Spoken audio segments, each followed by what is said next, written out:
Hey guys, Lancy here. Hope everyone's doing well. Thanks again for joining me. We're looking to some more MTG market movers. And starting off the day, we have Abu Jafar. So this card has been moving up and down and been on the list a few times.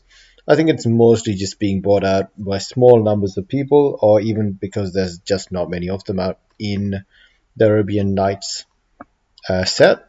But you can get them for Chronicles for 30 cents. So yeah, that's if you really want this card, you can get it from Arabian Nights for $48 or $71 market, or you can get them for 30 cents. It really does depend on why you want the card. Flamekin Harbinger. Now, we talked about the elemental deck, at least today, the video that talks about the meta, we'll talk about the elemental decks. This card has been absolutely crazy. You can see the last peak was $8. It's completely overtaken that peak. It's a good card. I'm really not too sure what to say about it. It's actually a really good card. It's been printed only twice before, and either times is way more expensive than what it was just a couple of days ago. At $2.91, now it's sitting at like $14. Even I'm not too sure if I have a copy of this. So yeah, I'm not. If you have an elemental deck, good for you. But otherwise, it's going to be hard to get this card. Crypt Breaker from Eldritch Moon. So I have noticed that a couple of zombies have been going up as well. Now they could just be going up because zombie decks are getting more popular, but they could also be in preparation for Innistrad, as Crypt Breaker was in Eldritch Moon, which was set in Innistrad, and maybe we will get way more Innistrad zombies, which hopefully I'm hoping makes the zombie commander decks pretty good. Because right now there's some issues with them where they just don't seem to do as well in the high end as other creature-based decks. And Relentless Zombie as well, a extremely good card, spiking again. I think most zombies that came out in Eldritch Moon and Innistrad that are unique will probably not be printed in the new set unless they're like special on the list stuff, which means there's a possibility that they could spike even more in the next couple of weeks. Next, Grenzo Havoc Razor. From Conspiracy, this card has been absolutely insane, starting in I think I actually got him in like 2017 or 2018 for $5 or $1. And now he's at $15 or $20. Now I play Commander mostly, so I probably only have one of him. But that's still pretty crazy, so keep an eye on this guy. Aladdin's Ring from Arabian Nights, a terrible card, I think. 8 mana to play it, 8 mana to do 4 damage to something. And then you had to tap it, like infinite mana won't even help. I like that face on the ring, but it is not on the reserve list. You can get a 40 cents, 42 cents, 40, whatever you want. So if you're paying $139 for this, you're playing it for the Black Border Arabian Nights. Is none of the other ones a Black Border? Okay, so that does make it actually quite unique. Next is Hercules Recall from 10th edition. Pretty cool card. Really good against artifact decks for 2 mana. I think it's actually really valuable. It is moving pretty fast, especially for the premium version. The average market price might catch up at some point as well. We'll have to see. Tabernacle at Pendrell Vale from Legends. So this card has been moving pretty consistently up, starting from 1,947 to 2,875, and now 4,489. Feels pretty crazy. No other printing on the reserve list. Pretty decent card. All creatures have at the beginning of your upkeep. Destroy this creature unless you pay 1. Really good against creature-based decks. People can't use their mana. But yeah, it depends on what you want to use it for. It's not allowed in Modern or Pioneer. It's mostly Vintage, Legacy, and Commander. Okay, so this is one of the secret lairs. Now, this is going to be fun to watch because all of these this secret lair, especially this one that had the 5 Phyrexians, is probably one of the best secret lairs that have come out recently. So we're going to have to keep an eye on it because these prices are very low, and we'll have to see if they actually stay this way or if the cards go up in value because, they used to be valued quite a bit. Daybreak Coronet. Daybreak Coronet. Now, I remember this card being pretty good on certain hexproof creatures. So I think pretty much because Modern's coming back, Boggles, I guess, is going to be a big thing again.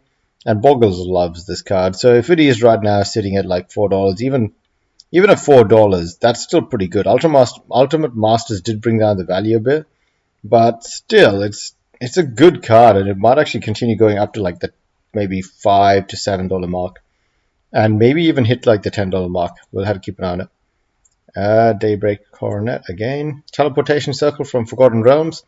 Pretty spiky card. These moves are very small, so there's nothing special about it. You can get another one from the promo pack for $2.08. Bottle of Silayim from Arabian Nights. Once again, an Arabian Nights card. These are hard to get, and it has been moving pretty aggressively in the last couple of days. But this card has been printed plenty of times, and the cheapest one you can get is 45 cents from 5th edition. Looks kind of creepy, but so you can get a 4th edition that's the exact same art, and a revised edition for 97 cents, the exact same art. Not on the reserve list. Altvara Hellkite, a dragon. Obviously, all of these dragons are getting quite a bit of a boost. This is another good dragon in a dragon deck that's going to try to get these out as cheap as possible. If you have the big dragon out for your commander deck, then this is actually a 7 mana instead of 8, 6/6 flying, and feels actually pretty playable at that point. So it's amazing how much an extra 1 less mana cost is good for these cards. Now, going through MTG stocks list, they had Didgeridoo as a 84% gainer. The Dragon over the last couple of weeks has been insane. Yeah, I didn't actually realize it, but it's been insane. So whoever had that fancy version from the Secret Layers, good for them, because that might actually be quite valuable now. Jeskai Will, good card. So they have said some cheap pickups is Mirari's Wake, trending down pretty far. Hellbreacher, if you really want it, $7.43 now. And Tarmogoyf, which is at $31. I remember when that card used to be like $200 or something. Or even more than that. It was crazy. Moving to MTG Goldfish. So we can see that Ranger class has spiked up again, so 72% for today. Hall of Storm Giants from Forgotten Realms as well. Goldspan Dragon, very slight gain, but it's already sitting at $41. Nothing else has moved. The biggest drops, I mean, Stormwing Entity, but that's nothing special about that either. Yeah, not much moving around. Next is Liliana of the Veil, moving up by 5%. Flamekin Harbinger, moving up by 13%. Hercules Recall, moving up by 13%. A lot of Atlantas dropping down. Twilight Maya dropping down by 10%. Once again, Brennan 6 is still moving up by 18%. Black Cleave Cliffs now sitting at $46.99. I think that touched 60, I think. Emrakul moving up by 18%, so now $69. Chalice of the Void, $75, moving up by 16%. These are actually some crazy moves. Look at this 105% move for Flamekin Harbinger in 1 week.